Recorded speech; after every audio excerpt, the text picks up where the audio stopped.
Welcome to everyone. प्यारे बच्चों, आज हम अपनी एक्सरसाइज 1.3 को करेंगे। निम्नलिखित भिन्नों को दशमलव रूप में लिखिए और बताइए कि प्रत्येक का दशमलव प्रसार किस प्रकार का है। 36/100, 1/11, 4/1/8, 3/13, 2/11 और 329/400। ये संख्याएं जो P/Q के रूप में हैं, आपको पता है कि P/Q के रूप में जो संख्याएं होती हैं उन्हें प्रमेय संख्याएं कहते हैं।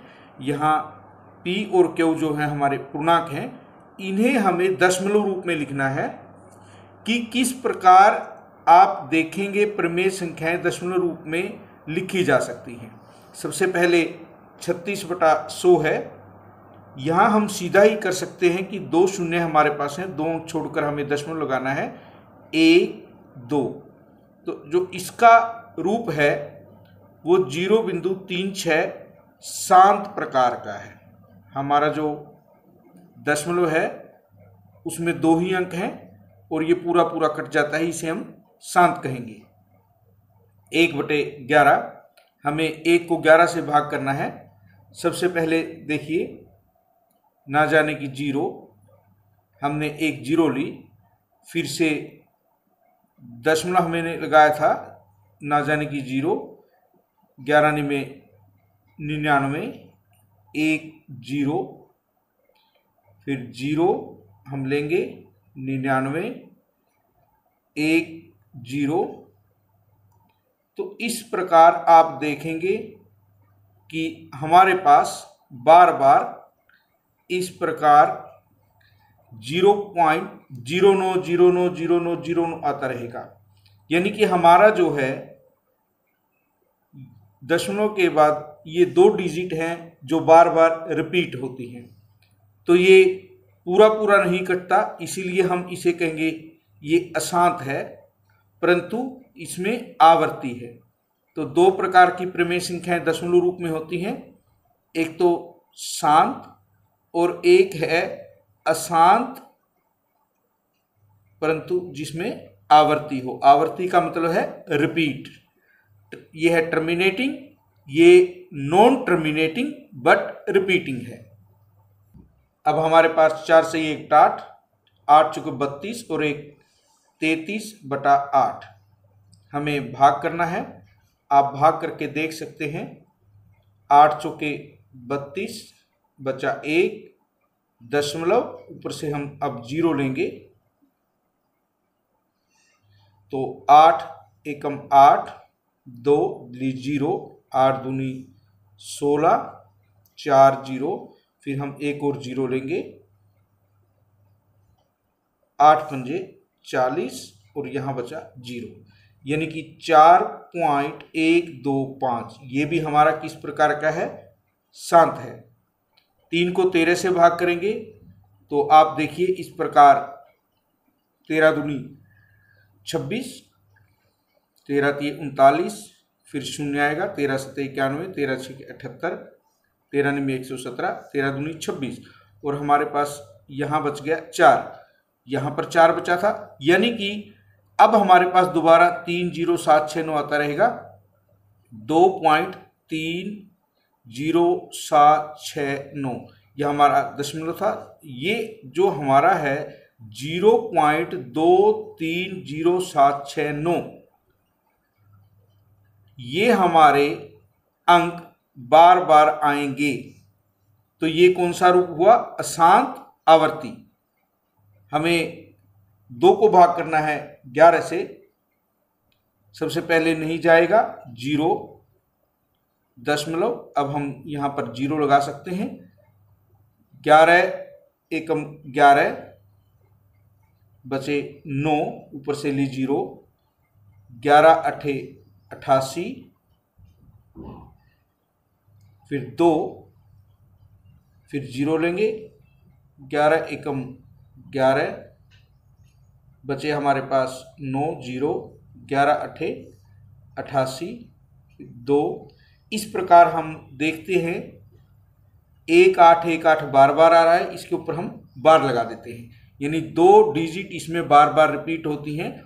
तो ये कौन सा रूप हमारा है? ये अशांत है, परंतु इसमें क्या है? आवर्ती है। 2 रूप हमने किए हैं, एक तो शांत रूप होगा दशमलव में और एक अशांत आवर्ती वाला रूप होगा, जो ये दोनों हमारे प्रमेय संख्याओं के दशमलव रूप हैं। उसके बाद क्वेश्चन नंबर 2 में हमें दिया है यदि 1/7 बराबर है 0.142857 और उसके ऊपर बार, यानी 1 को 7 से भाग करें तो इस प्रकार का रूप होगा जिसमें 6 डिजिट बार बार आएंगी। आपको ये भी याद रखना है यदि हम 7 से भाग करते हैं तो अधिकतम 6 अंक ही रिपीट हो सकते हैं। हमें बिना भाग दिए 2/7, 3/7, 4/7, 5/7 और 6/7 का मान ज्ञात करना है। 1/7 का हमें मान दिया है, 2/7 का मतलब है 2 गुना 1/7, यानी 2 गुना 0.142857 और हम इसे 2 से जब गुणा करेंगे तो आपको क्या प्राप्त होगा, 2 सते 14 का 4, उसके बाद 17582, इसके ऊपर हम लगाएंगे बार। 3/7 का मतलब है 3 गुना 1/7, यानी 3 को अब हमें 0.142857 से गुणा करना है और जब आप इसे गुणा करेंगे तो आपको 0.428571 ये प्राप्त होगा। 4/7 का मतलब 4 गुना 1/7, यानी 4 गुना 0.142857 और उसका बार। 4 से आप इसे गुणा कीजिए, आपको प्राप्त होगा 57142 और उसके ऊपर बार। 5/7 का मतलब है 5 गुना 1/7, यानी 5 गुना 0.142857। जब हम इसे गुणा करेंगे 714285 और ये बार। 6 गुना 1/7 को करेंगे तो 6/7 प्राप्त होगा, 0.142857। जब हम इसे गुणा करेंगे तो हमें 8574142 और ये हमारा बार ये प्राप्त होगा। अब हमें दिया है निम्नलिखित संख्याओं को p/q के रूप में लिखिए। हमने अभी p/q को दशमलव रूप में लिखा था, अब हमें दशमलव रूप को p/q के रूप में लिखना है। सबसे पहले हमें देखना है कि कितने डिजिट हमारे रिपीट हो रहे हैं। यहाँ एक ही डिजिट रिपीट हो रहा है, तो सबसे पहले दी हुई दशमलव संख्या को हम x मान लेंगे और इसका मतलब हमारा है 666, इस तरह से हमारे पास दिया हुआ है। उसके बाद हम क्या करेंगे, जो डिजिट रिपीट होती है वो दशमलव से पहले लेके आएंगे। यहाँ एक ही डिजिट रिपीट है, यानी दशमलव हमें यहाँ लेके जाना है, तो इसका मतलब हम 10 से गुणा करेंगे। 10x हमारे पास क्या होगा, इस तरह से होगा, यानी कि 6.6 बार। अब इसे हमें हल करना है। 10x का मान हमारा है 6.6 बार और x का मान था हमारा 0.6 बार। माइनस कीजिए, ये कैंसल, 10x में से एक x गया, 9x बराबर है 6। x की वैल्यू हमें निकालनी है, 3 दूनी 6, 3 तिया 9, यानी 2/3। ये ऐसी संख्या है जिसे दशमलव रूप में लिखेंगे तो 0.6 बार आएगा और यदि 0.6 बार को हम p/q के रूप में लिखेंगे तो 2/3 आएगा। अब इसे हमें लिखना है, ये हमारा है 0.47 बार। अब हमारे पास बार जो है वो 7 के ऊपर है। हमें एक बार दशमलव के बाद बार चाहिए, एक बार पहले। यदि हम इस दशमलव को यहां लेके जाते हैं तो हमें 10 से गुणा करनी होगी, तो हमारे पास ये होगा 4.7 बार। एक बार हमें बार वाली संख्या को आगे लेके आना है, इसका मतलब हमारा था 7777, इस तरह से हमारा ये रिपीट हो रहा था। हमें दशमलव को यहाँ लेकर जाना है, जो डिजिट रिपीट होती है उसके बाद, तो हमें 100 से गुणा करना पड़ेगा। यहाँ पर हमें इस प्रकार ये प्राप्त होगा। अब इसे हमें हल करना है। 100x हमारा ये है और 10x ये है। हम 100x को पहले लिखेंगे, उसके बाद 10x को लिखेंगे और उसके बाद हम इसे घटाएंगे। ये कैंसल, 90x बराबर है 43, x की वैल्यू हमें निकालनी है, वो होगा 43/90, यानी कि 0.47 बार है जो उसका p बटा क्यू का रूप है 43/90। अब 0.001 के ऊपर हमारा बार है तो x हमारा है इस प्रकार। इसका मतलब हमारा क्या है 001 001 001 इस प्रकार ये रिपीट हो रहा है। कितने अंक हमारे रिपीट हो रहे हैं? 3 अंक रिपीट हो रहे हैं और दशमलव हमें यहाँ लेकर जाना है, यानी 3 स्थान लेकर जाना है तो हमें 1000 से गुणा करनी है। तो ये 1.001 और ये बार हमारा प्राप्त होगा। x हमारा क्या दिया हुआ है 0.001 के ऊपर बार है।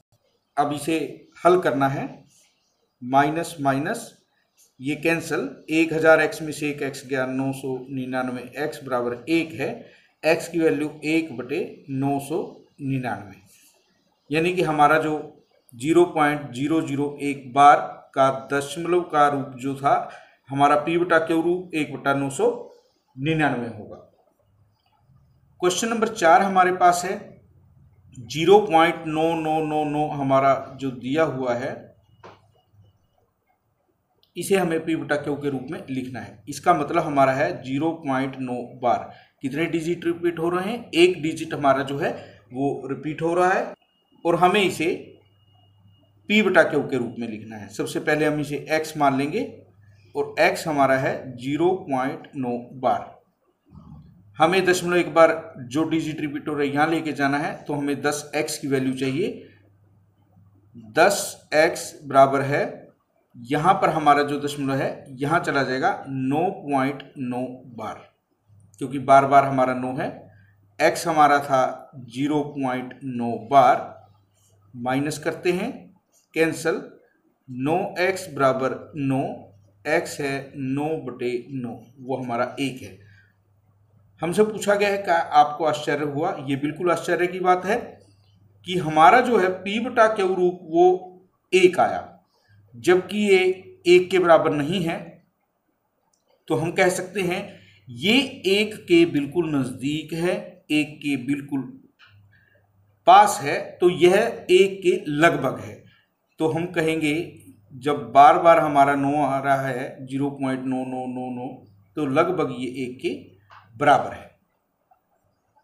क्वेश्चन नंबर 5 हमारा है 1/17 को दशमलव रूप में कितने अंकों की आवृत्ति होगी? 1/दशमलव, जब हम 1/17 को दशमलव रूप में लिखेंगे उसमें अंक कितने रिपीट हो सकते हैं? अभी हमने थोड़ी देर पहले किया था 1/7, 2/7, 3/7, तो उसमें हमने देखा था 7 से जब भाग किया तो अधिकतम 6 अंक रिपीट हुए थे। तो जब हम 17 से भाग करेंगे तो यहाँ पर आप गिन सकते हैं 1 2 3 4 5 6 7 8 9 10 11 12 13 14 15 16, 16 अंक ही रिपीट हो सकते हैं। आपको भाग करके दिखाना है और जब आप भाग करेंगे तो इस प्रकार आपको ये 16 अंक जो हैं प्राप्त होंगे। उसके बाद नेक्स्ट क्वेश्चन हमें दिया है p बटा क्यू, जहाँ क्यू 0 के बराबर नहीं है। इसके रूप की प्रमेय संख्याओं के अनेक उदाहरण हैं जहाँ p और q पूर्णांक हैं, जिनका 1 के अतिरिक्त कोई उभयनिष्ठ गुणनखंड नहीं है और जिसका 7 दशमलव प्रसार है। क्या आप अनुमान लगा सकते हैं कि क्यू का कौन सा गुण अवश्य होना चाहिए?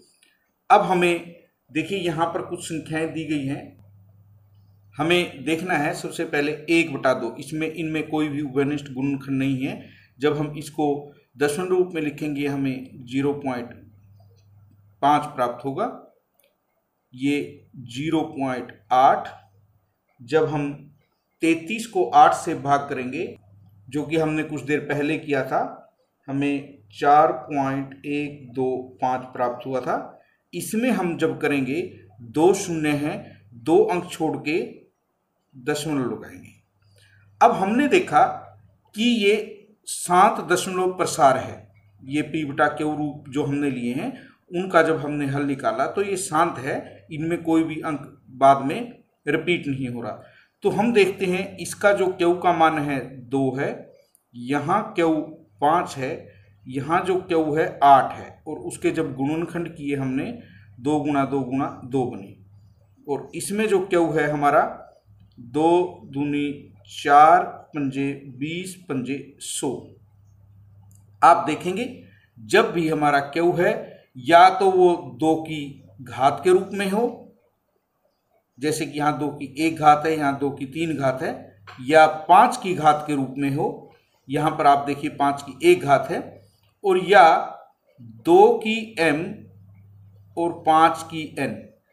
केवल 2 हमारे पास आए या 5 या 2 और 5, इनके अलावा कोई भी और गुणनखंड ना हो तो हमारा जो दशमलव रूप होगा वो शांत होगा। आज के लिए इतना ही।